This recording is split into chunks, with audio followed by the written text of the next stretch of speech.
Boker Tov Chavrim, I'm Stephen Ben-Nun. You're watching Israeli News Live. Good morning, friends, and just wanted to bring to your attention here on October the 7th, this was released this morning that Russia is pondering the relaunch of its military bases in Cuba and Vietnam, according to a deputy defense minister.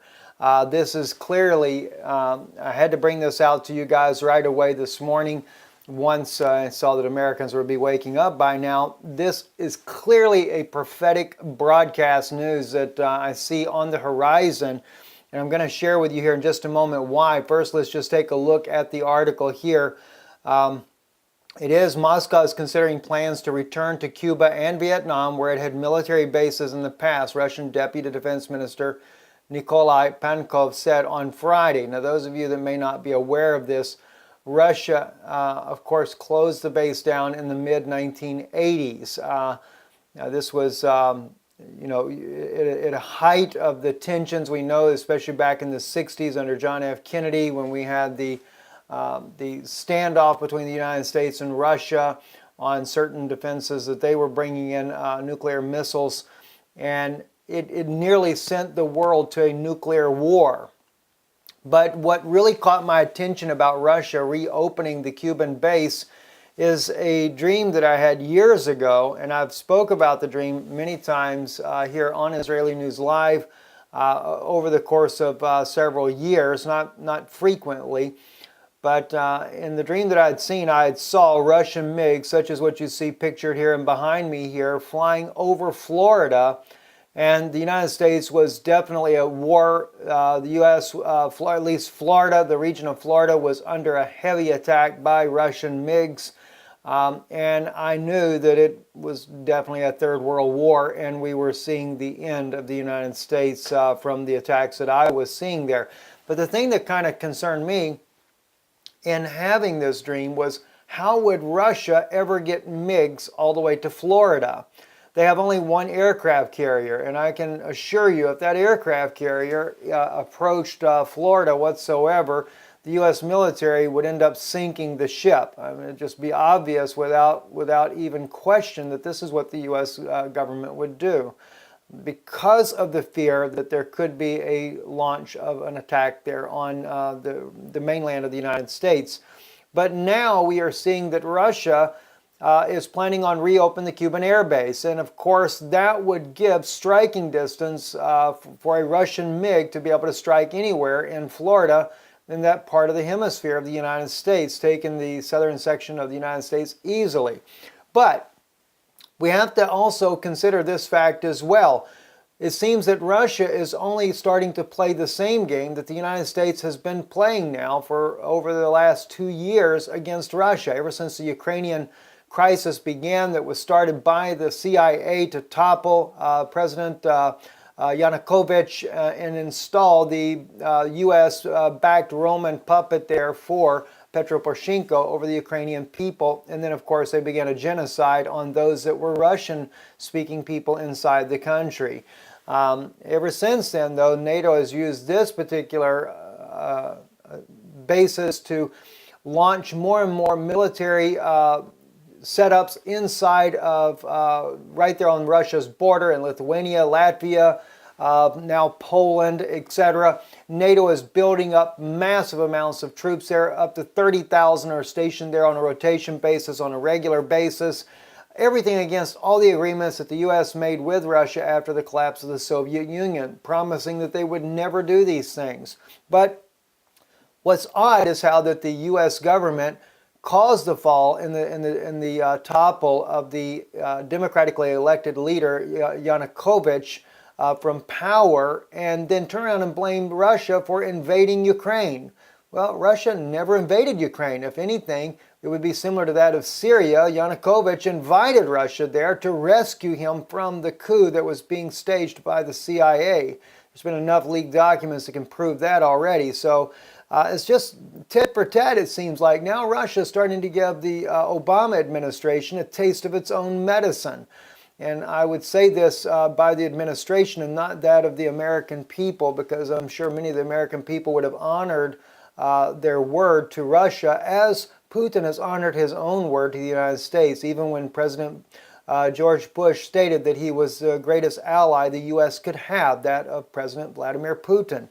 But things have changed under the Obama administration, and now even in the political scheme of things, we're seeing that even Donald Trump is starting to back away a little bit from standing and bringing peace about between the United States and Russia, and starting to lean more towards the Obama administration's rhetoric stating that Russia broke the ceasefire in Syria, when indeed Russia never broke the ceasefire. It was clearly broke by the United States when they did the attack on the Syrian army, as well as their little back thugs all through the nation of Syria. And of course, the U.S. was the one who started the civil war inside Syria as well. So it's clearly an aggression on the Obama administration. And I can't say that another administration would have done differently, but I do believe that in the case of Donald Trump and Mike Pence, we probably would see a different scenario at this point here. So I clearly can see, now that I'm seeing that Russia is looking at reopening the Cuban base there, no doubt they will once again station their Russian MiGs there in Cuba as a deterrent with the United States. And even if there is a war that breaks out in the Middle East, it will give them striking distance to Florida, and the dream that I saw will become a reality, a vision. And that would be something that could be fulfilled in the near future. Good news of that is that it may be a little further out. We may not be seeing the war right yet on the horizon. It might be a little further out now for the timing for Russia to move in defenses there, but that could be done practically overnight with Russia as well. So I just don't know what's going to happen.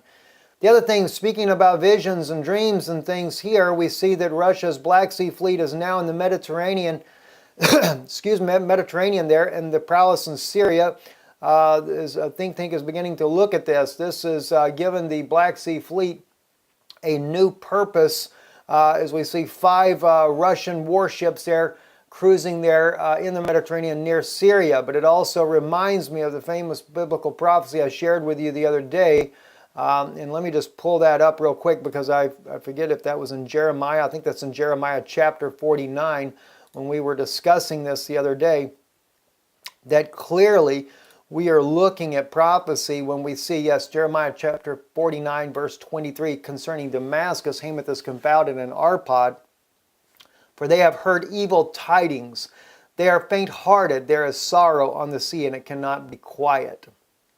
Maybe the fight does not begin actually on Damascus itself, but it is concerning Damascus. This is what's interesting. And there is sorrow on the sea. Now they said they have heard evil tidings.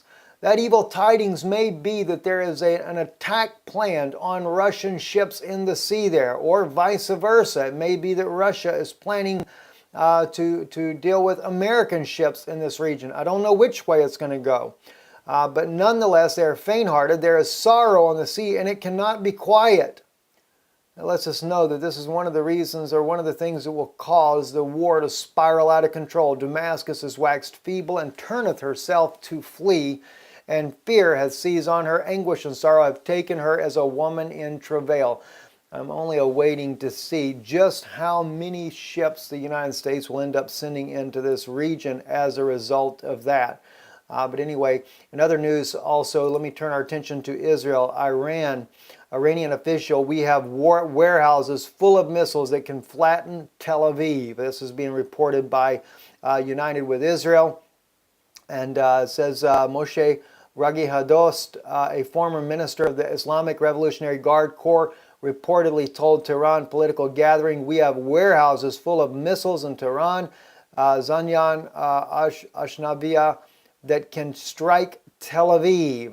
That's the threat there, and they mention in the article there that if only one missile from Israel lands in Tehran, inside of Iran, anywhere, they will flatten Tel Aviv and Haifa. It was also seen on a sign that was paraded around Iran not too long ago on the side of a truck, that they would flatten both Tel Aviv and Haifa in the latest round of rhetoric coming out of Iran. Now the problem is, though, what I look at is that with the ties between the Obama administration and that of Prime Minister Netanyahu, and the strengthening of those ties there that have, after the huge military deal was made with Prime Minister Netanyahu, it has only endangered the Israeli people even more, not because of the economic agreements that were made there, but it makes Israel, the Israeli government that is, more of a puppet to the Obama regime, and threatens the security and the peace of the people of Israel. Very concerning to me as well, as we watch things that are unfolding there with Iran, and only can condemn everything about Iran's statement there. Iran always wanting to talk about annihilating the Jewish people in their homeland there. Very concerning. We still are going to be doing a special broadcast on that to show you where all this has started from in a very near future here, either today or tomorrow one. Assange backed into a corner, dropped a bomb on the entire U.S. government. He's getting ready to release a new document about Hillary Clinton. Julian Assange and WikiLeaks have done this world a great service. While they are not a group actually hacking agencies, they have spent more than 10 years collecting and validating, archiving, and dismantling information that people deserve to see. WikiLeaks has played a major role in exposing Hillary Clinton, as well as many others have made great attempts that lack the physical evidence hidden in the government documents. When Assange released everything, he had exposed the DNC for rigging the elections in favor of Hillary, as we already know, over Bernie Sanders. But now he's dropped a new crumb, and he is waiting to see who will pick it up and who will run with it. Emails released will unequivocally show that Hillary Clinton is the founder of ISIS and Barack Hussein Obama helped her.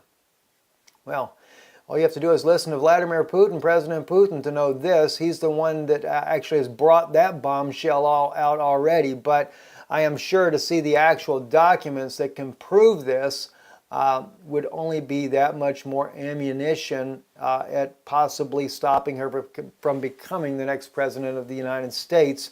Or will we never stop that in the first place? Will the election be rigged, which even Donald Trump has suggested that it may be rigged as well, that would stop him from gaining power? Can't quite say the answer to that. Don't know about that in prophecy, but we do know there's a lot of things about the United States that clearly are in biblical prophecy. I'm Stephen Ben-Nun. You've been watching Israeli News Live. Another interesting day, and news is breaking faster than any one news organization could keep up with. I'm Stephen Ben-Nun. You're watching Israeli News Live.